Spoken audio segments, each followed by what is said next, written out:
warahmatullahi wabarakatuh. 96,8 Perkasa FM, nyalakan energi maju. Selamat siang kawan Perkasa, warna-warni Perkasa masih menemani Anda di 96,8 Perkasa FM. Seperti biasa, siang hari ini di edisi kali ini Talkshow Kesehatan bersama dengan RSUD Dr. Skatulanggung kembali hadir menemani Anda. Untuk kali ini kita akan berbincang seputar saraf terjepit. Di Talkshow interaktif bersama dengan RSUD Dr. Skatulanggung, siang hari ini kita sudah hadirkan Dr. Joko Rudiono, spesialis neurologi dari RSUD Dr. Skatulanggung. Saya sapa dulu, selamat siang. Assalamualaikum Dr. Joko. Waalaikumsalam warahmatullahi wabarakatuh. Selamat siang Mas Dana. Salam sejahtera Dr. Joko. Saraf terjepit, mungkin bisa dijelaskan dokter, saraf terjepit itu kondisi yang seperti apa? Monggo silakan. Oke, begini Mas Dana. Jadi saraf terjepit itu adalah suatu kondisi ya, di mana itu saraf tertekan oleh jaringan di sekitarnya. Jaringan sekitarnya itu bisa tulang, bisa tulang rawan atau otot. Itu yang tersering ketiga itu. Kemudian tempat-tempat yang sering terjadi saraf terjepit itu yang pertama di daerah leher, kemudian yang kedua di daerah boyok ya, punggung bawah, ya, nyeri punggung bawah. Yang ketiga itu di pergelangan tangan, ya. Itu tiga tempat yang tersering ya terjadi saraf terjepit. Kemudian faktor risiko, ya. Faktor risiko dari saraf terjepit itu yang pertama memang faktor usia. Kemudian yang kedua mungkin berat badan. Ketiga itu pekerjaan, ya, kemudian terutama pekerja berat itu yang risiko juga lebih tinggi. Kemudian ciri-cirinya, ya, jadi ciri-cirinya saraf terjepit itu adalah nyeri yang intens di daerah tempat terjepit itu. Kemudian yang kedua bisa ada rasa kesemutan, rasa kebas atau tebel, kalau berat bahkan bisa kayak mati rasa, ya.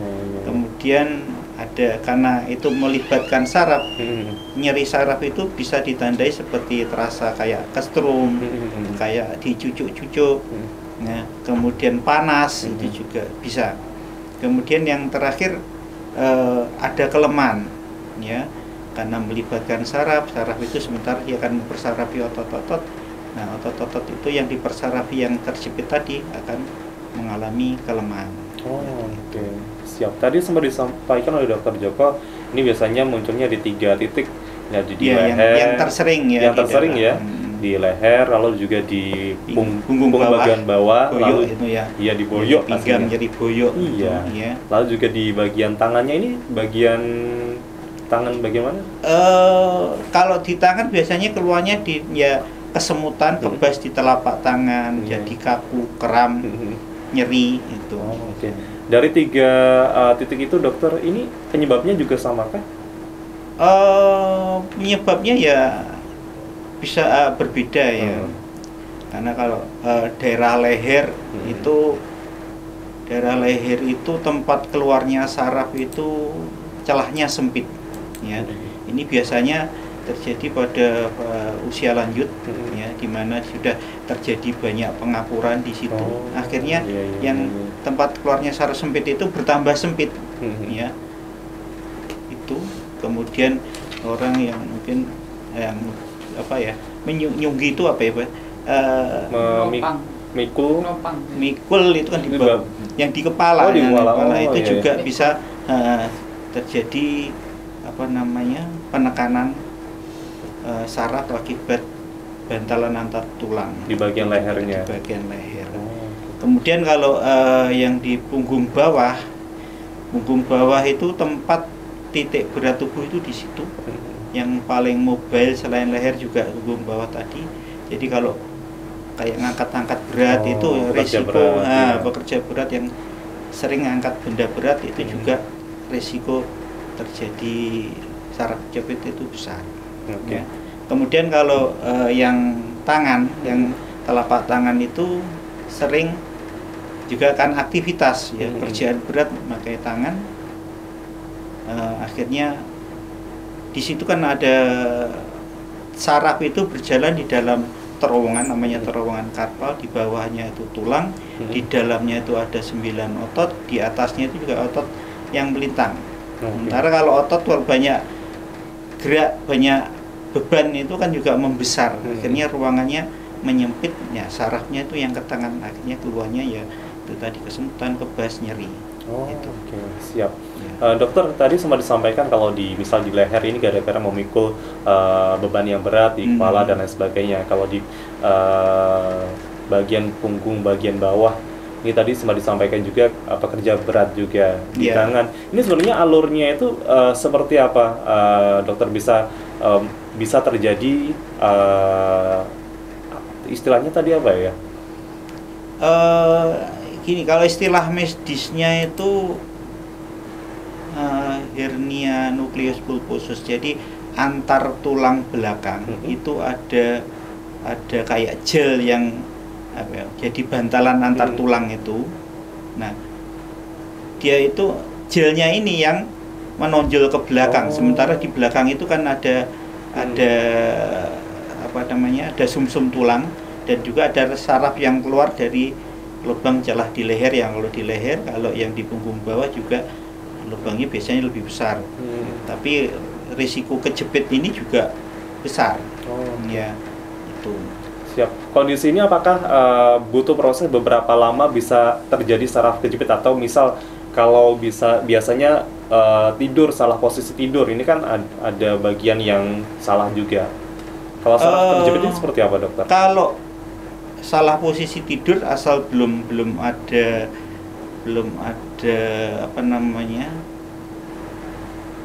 penjepitan itu ya sebetulnya tidak, karena kan orang tidur itu kan ya cuma paling ya ototnya jadi tegang gitu. Tapi kalau untuk menimbulkan suatu saraf kejepit itu enggak sampai segitu. Tapi kalau sudah pernah riwayat, itu bisa dengan salah posisi itu bisa nekan lagi. Jadi seperti yang jepitan tadi bisa keluar masuk. Ya. Makanya kalau saraf kejepit itu biasanya ya bisa hilang timbul. Ya. Nanti terlalu capek atau buat angkat-angkat berat, jepit lagi, nanti sudah relax, gitu kembali lagi. Kalau sudah balik ya keluarnya hilang. Jadi kebanyakan begitu. Jadi bisa hilang timbul. Ya.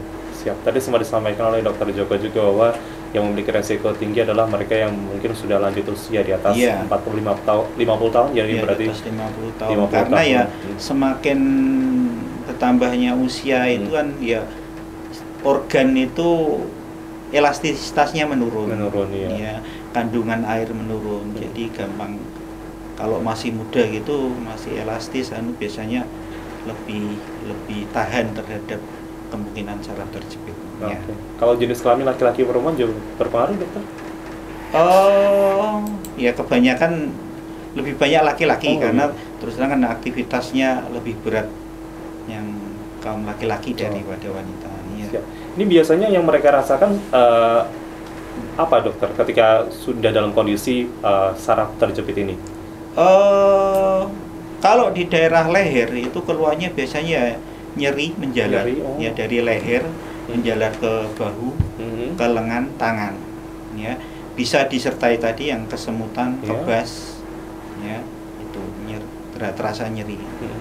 Kalau di yang punggung bawah, ya nyeri di punggung bawah menjalar ke paha, ke kaki, menjalarnya ke bawah. Ke bawah untuk punggung. Ya, kalau yang telapak tangan tadi karena jepitannya itu pas di pergelangan tangan situ, keluarnya ya di telapak tangan, ya mulai kesemutan, kebas, nyeri, otot-otot yang mengecil, terus kaku. Gitu. Siap. Ini bisa diobati berarti ya, dokter? Bisa. Atau dalam kondisi tertentu ini juga susah untuk kembali normal, Sebetulnya ya tergantung dari berat ringannya, ya. Kalau keluarnya ringan, ya jepitan itu juga ada jepitan ringan, sedang, berat itu. Jadi kalau derajat ringan ya mungkin bisa mandiri, misalnya dengan kompres dingin atau panas, kemudian istirahat, kemudian olahraga untuk relaksasi ototnya, ya, Itu. Kemudian kalau penanganan lebih lanjut ya dengan minum obat, dengan fisioterapi, ya pada kasus-kasus tertentu bisa disuntik, diinjeksi langsung ke tempat yang saraf terjepit itu. Kemudian yang terakhir ya operasi. Ya. Oke, siap. Berarti ketika dalam kondisi yang ringan ini bisa dilakukan pengobatan di rumah seperti kompres tadi bisa dilakukan juga ya dokter. Kalau ke dokter ini harus dalam kondisi yang seperti apa dokter dalam hal ini? Ya kalau dengan mandiri tadi masih nyeri, ya harus segera diperiksa. Ya. Siap. Ini berarti nyeri yang tidak habis-habis rasanya ya dokter? Iya, nyeri berulang. Tambah berat sakitnya itu ya. Harus segera diwaspadai dan juga diperiksakan ke rumah sakit. Baik, saya bergeser ke Mbak Linda. Mbak Linda, kalaupun masyarakat Tulungagung ini merasakan hal-hal yang disampaikan oleh dokter Joko tadi, mungkin nyeri bagian punggung, bagian leher, tangan, dan lain sebagainya yang berpotensi menimbulkan penyakit saraf terjepit tadi. Oke, terima kasih. Jadi saraf terjepit dan nyeri pinggang biasa itu ya bisa dibedakan dari keluhannya, ya. Jadi di depan sudah saya jelaskan keluhannya ya.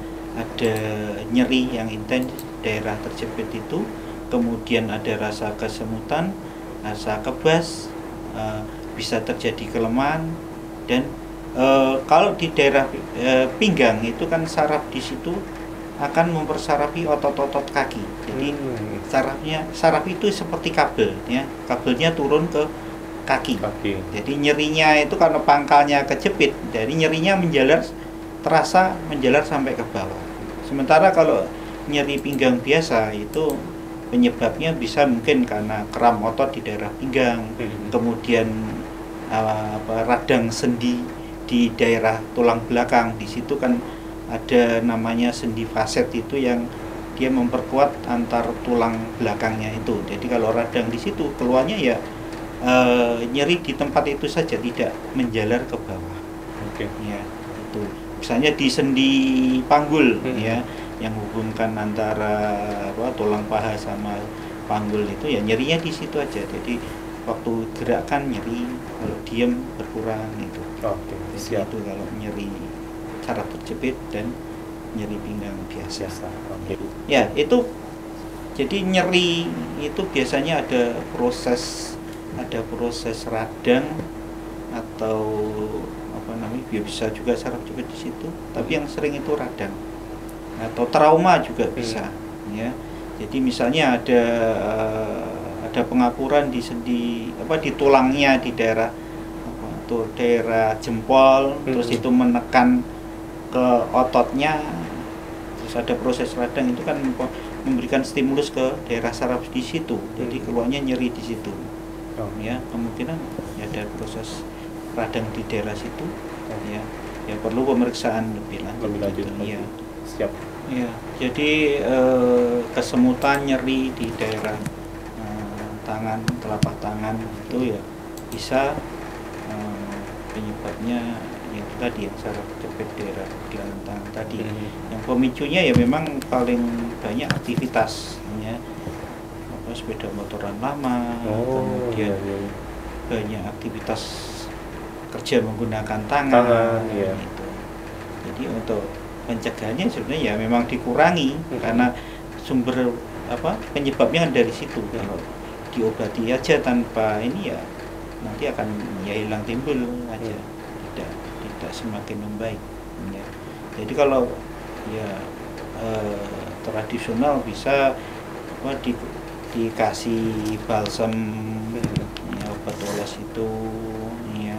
Terus kalau memang benar itu saraf terjepit di telapak tangan, itu biasanya tidur di ini dipasang kayak dibebat gitu, kasih kayu yang biar orang tidur itu biasanya posisi jarinya menekuk, ya. Jadi posisi menggenggam itu. Jadi kalau bangun tidur biasanya kram, kaku, nyeri, ya kaku. Jadi mungkin itu yang bisa. siap. Itu kalau perkasa selain diobati, ini juga tadi maintenance aktivitas juga ya. Tapi harus bagaimana kita bisa manajemen aktivitas kita juga. Karena yang tahu kapasitas diri kita juga diri kita sendiri, kapan kuatnya, kapan posisi ini sudah cukup untuk beraktivitas dan lain sebagainya, ini kembali pada pribadi masing-masing atau personal masing-masing juga. Siap. Tadi dokter, pencegahan. Nah, ini tadi. Bisakah dilakukan pencegahan saat terjepit ini? Ya, tergantung faktor risiko sebetulnya. Memang ada faktor risiko yang bisa dicegah, ada yang tidak bisa dicegah. Misalnya usia itu kan tidak mungkin kita usia kita dipertahankan tetap segitu, ya mesti tambah. Kemudian mungkin relaksasi. Jadi memulai pekerjaan atau olahraga itu ya pemanasan dulu. Ya. Kemudian kalau pekerjaannya yang mengharuskan duduk lama itu ya tiap berapa menit nanti direlaksasi juga. Jangan satu posisi terus-terusan. Itu kan beban ototnya berat. Ya. Itu. Kemudian berat badan. Nah, kalau kegemukan itu kan juga risiko terjadi saraf kejepit lebih besar ya. Berat badan ya diturunkan atau yang kelebihan ya.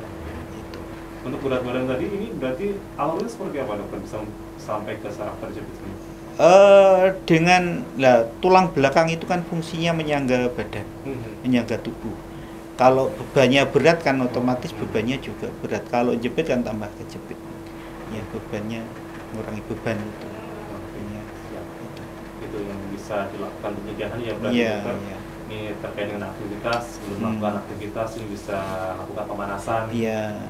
Ya memang misalnya pekerjaan yang aktivitasnya tetap seperti itu ya. Sebagai contoh dulu pasien-pasien dengan yang pekerjaannya ini kayak di rokok bagian linting atau apa itu kan kerjanya pakai tangan terus. Nah itu ya misalnya kalau bisa ganti yang bukan pakai tangan itu ya, ganti yang lain gitu.